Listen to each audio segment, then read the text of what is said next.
everybody, thanks for clicking on this video. Today we're going to be doing my pre-payday prep. So what that means is today is a few days before payday. I sit down, I can open up my employer's website and find out how much my upcoming paycheck will be. And then I can sit down and plan out where every dollar of that paycheck will go. So I'm a zero-based budgeter, which just means when I know how much my paycheck is, I make sure I plan for every dollar of that, whether that be savings, spending, expenses. It doesn't mean that I spend everything. It just means that I know that there's a plan for every dollar. That way there is no wiggle room for me to do anything outside of the plan. So let's get started. I did create myself a new cheat sheet, so I am going to be using this.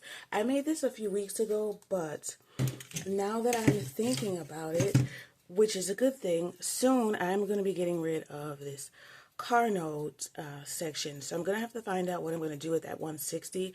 This is the good thing about having a cheat sheet. Every time that I get paid, I do my own version of this. I call it the AB method. My first paycheck of the month, these bills and expenses are paid. And the second paycheck, these bills and expenses are paid. This is my outline. So this way I know where I can take money from if any expenses change, or where I have extra money or get paid off. That is what I love about having a cheat sheet. I do show you how to make one of these. I have a video on it, so go ahead and check that out if you're interested. I have my June monthly budget. I need a good empty page. And the sun is out today. I thought it was going to be a rainy day. Nice, fresh sunlight for us to work with. June's going to be a complicated month because, again, I'm trying to pay off my car note this month. My budget notes over here to the side. All right, and these are, just going to put up a couple things that I need to remember while I'm doing my budget.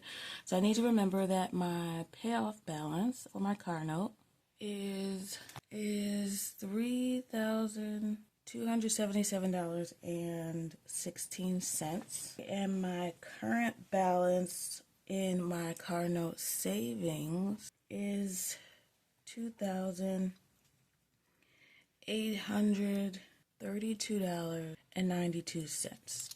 All right, so that means I need a difference of $444.24. I took a look in the bank balance, and as of right now, I have $59.46 that I can move around. $9.46 came from my daughter's miscellaneous spending account that I didn't spend, and then $50 I'm pulling from my beauty envelope just because I really want to tackle this. So we're pulling $59.46. That's going to bring that down to $384.78. Perfect. That's what we have left to pay. Okay, sorry about that. So my camera cut out on me, but back to it. So we have $384.78 left to pay on that. Hopefully I can figure that out in the month of June. I'm pretty sure that I can because we did that in our monthly budget. But when I know for sure how much the paychecks are, I can get a little bit more detailed. Sinking funds planned. These are savings that I have set aside. Each paycheck, I put a little bit of money into each of them. So $50 is going to come from the family fun bucket. That's just for, basically, it's going to go to entertainment for the 2 weeks. We have $257 left for prom. Prom is coming up in this pay period, so we're probably going to use the rest of whatever is in that. And then college travel, we're paying for toll that I got in the mail, a toll bill from when we went on our college visit. Our paycheck that we expected to receive for the first paycheck of June was $1,400. I guess I wish the rainy day because now all of a sudden there's clouds. But we estimated that our paycheck would be $1,700, and the paycheck actually was $1,740. The first thing that I want to do is add together the sinking funds or the savings that I plan to pull for this paycheck because we will be using those. And I am going to try expense tracking starting this month. I am also going to try going back to my digital budget. I'll do it on paper. And then I will also add my digital budget because it's very detailed. And then when I do my expense tracking, it'll pull from the categories that I'm tracking for my budget. What I spent on home pet, what I spent on my daughter, what I spent on things that I didn't need, all of that stuff. So let's see, what does this bring us to? That's going to bring us to $20.77.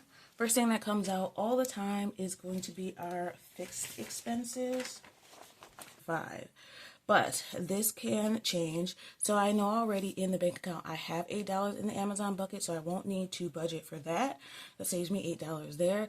And also I have money in utilities. How much I have in? I have $33. So normally the budget is $230.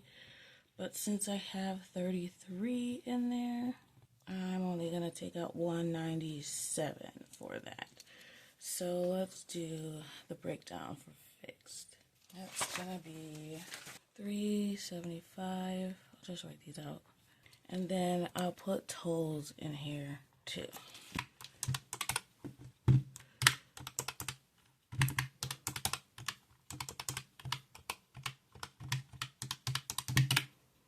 All right, that brings us to $694.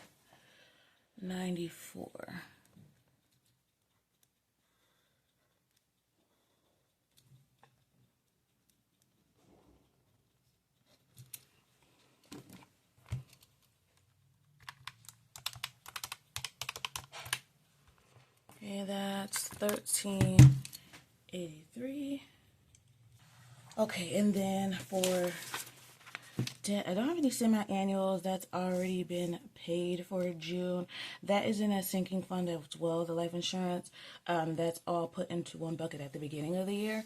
So I just paid that already. So the next thing that's going to come out is our student loan. But again, that one had some rollover. So I'm going to subtract that bill. That's going to bring us to $154 for debt. And that is an increase. I talked about that in my June budget, though. That's a change. I am trying to see if I can do forbearance because I am working on student loan forgiveness. I had my job now. They forgave that portion, but I still have 30 or something payments that I have to pay.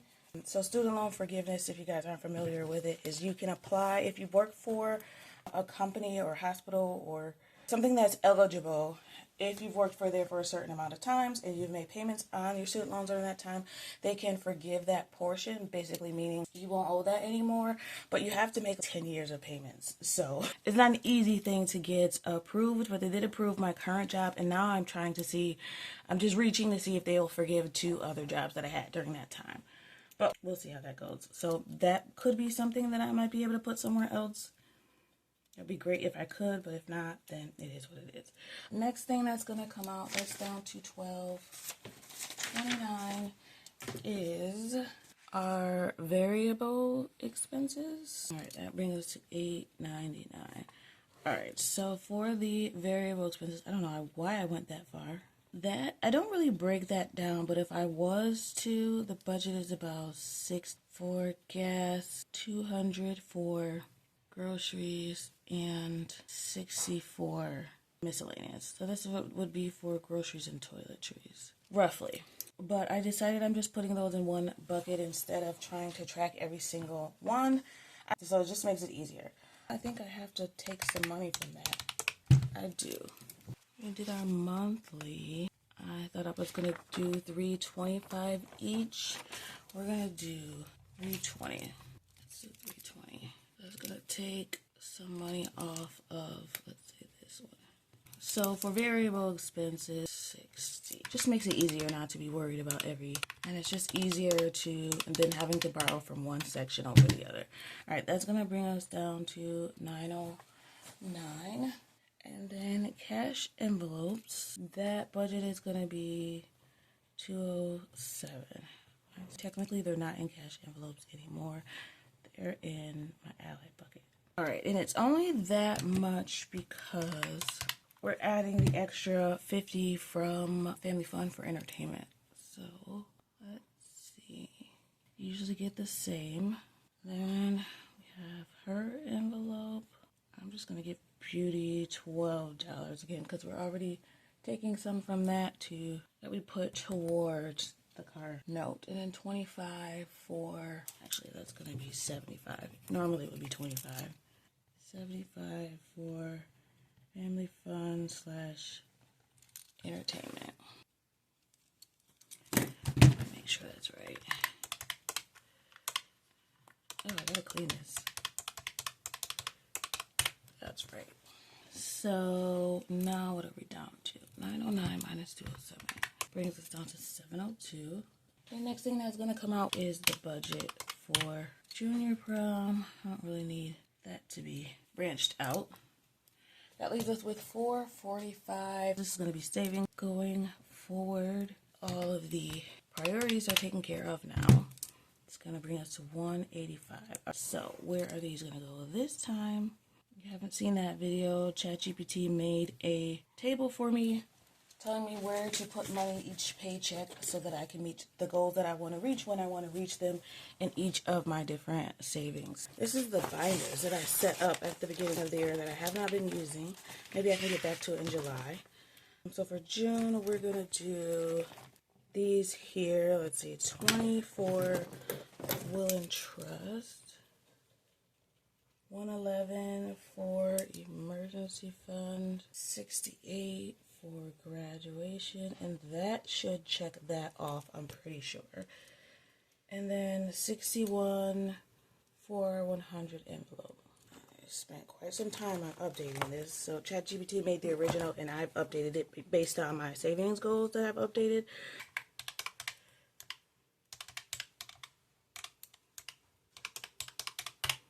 Alright, that zeroes out.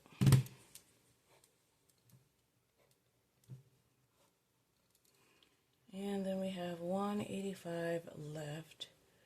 And that's just going to go, we know exactly where that's going to go. That's going to go to the car note. So that's going to bring the 384.78 down to, what's that, about $200? 199.78. So I'm hoping that the next paycheck that I plan can cover the rest of that. Actually, I'm going to make it happen regardless, even if I have to pull money from anywhere. I've explained this before, but for those of you that are new, when I decide that I need to pull money from anywhere, I always start from the bottom up. Except for savings. I guess I would skip this ChatGPT fund because I like to keep that steady because there's a very specific plan for that and a very detailed plan for that. So I guess I would skip up to cash envelopes. So if I have no shopping budget, then that's fine. But I'd start from the bottom up. So I would take money from family fun if I needed it, then beauty, then hers, then dining, then blah, blah, blah. This is it. The budget for this pay period is done. All the savings are planned for. We got roughly about half of this car note balance going to be paid off in the first paycheck. So hopefully we can finish the rest with paycheck B. But that is it for me today. If you made it this far in the video, please consider subscribing. I come back every week and do a budget series for you, whether it's my pre-payday prep right before each payday and my monthly budget section for the month. And then when I find out exactly how much each paycheck will be, I can do the full breakdown.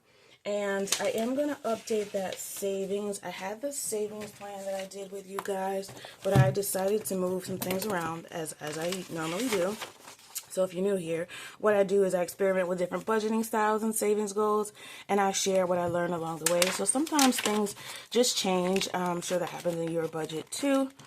And I just adjust to it when it does happen. So I did write out this snowball savings budget so I can see where I want funds to go instead of just being all over the place.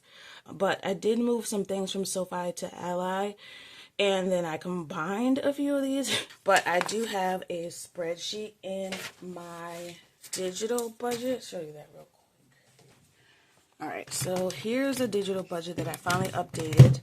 This shows me over here what I have left during the payday, and then I have different categories.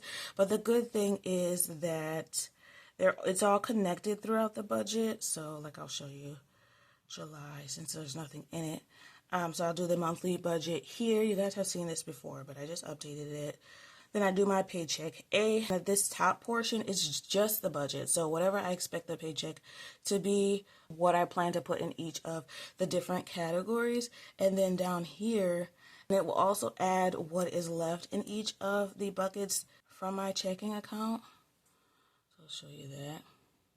Let's say I have money left in my internet it'll directly pull it into the internet category, and I'll know that, okay, I don't have to pay anything in there because I already have money in there.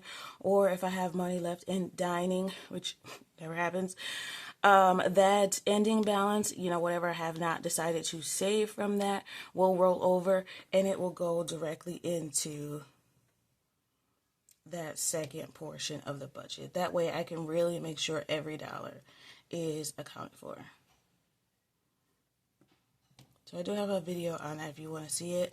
And then when I do my spending, this is where I'll track it. So what I do is I put the date of the spending, what I spent it on, what category that is a part of, and the amount. So it will subtract it from the balance, and it will also put it into these categories here. I keep thinking this is the touchscreen laptop. This is not that one.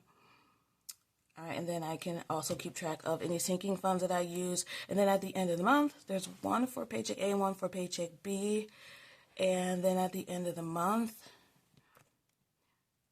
it will add all of that together and show me what I actually spent. So it's going to take the budget from Paycheck A, the budget from Paycheck B, add those together and put them here. And then any actual spending is going to come directly from that spending section. How I figured out how to do this, I really don't know. I am an admin assistant, but literally nobody taught me how to be an admin assistant.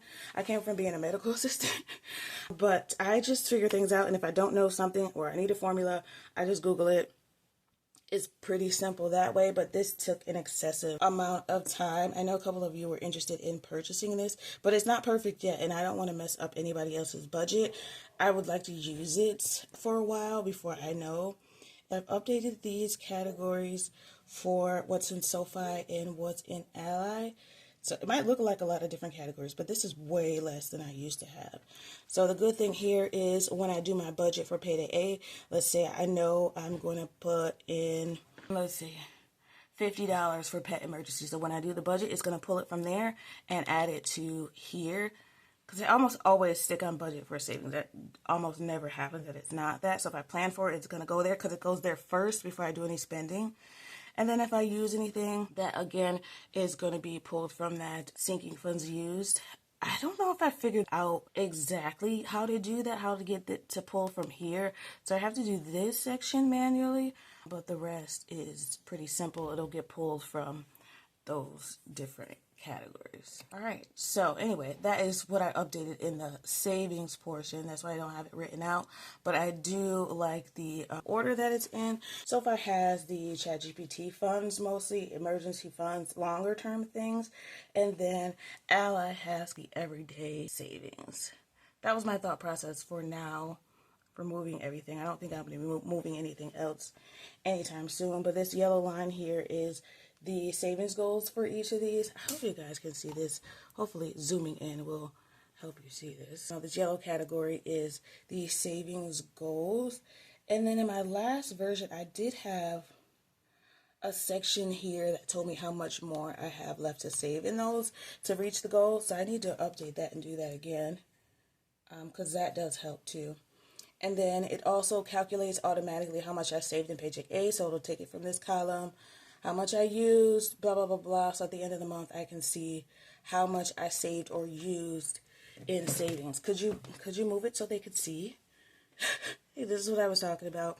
Paycheck A will do all the calculations. B will do all the calculations. Then together at the end of the month, I can look.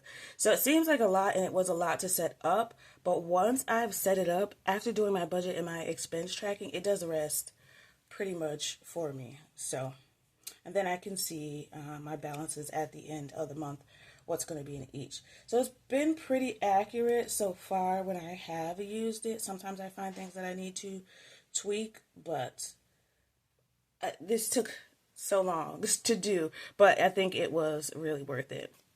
So even right now I can see like what I have in each of the savings accounts and then what I have total in the high yield savings accounts. So it doesn't include, I haven't been using cash in a while, but it doesn't include my emergency funds that I keep at home. I just decided I just can't be super duper detailed anymore. It's not necessary. But that's it. If I do decide to go back to cash, there is a section that I already have in here for that. for tracking that too. Or did I get rid of that? Maybe I got rid of that. I did get rid of it. So it was in June. You can see that down here.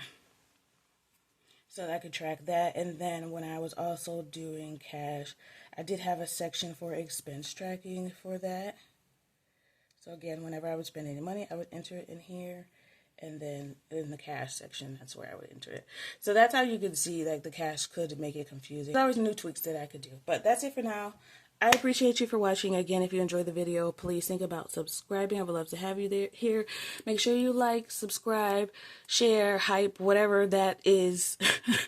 I just learned about hype, so please do so. All right, that's it for me today. I appreciate it. I want you to always remember it is about progression and not about perfection. Thanks for watching and happy saving. Bye.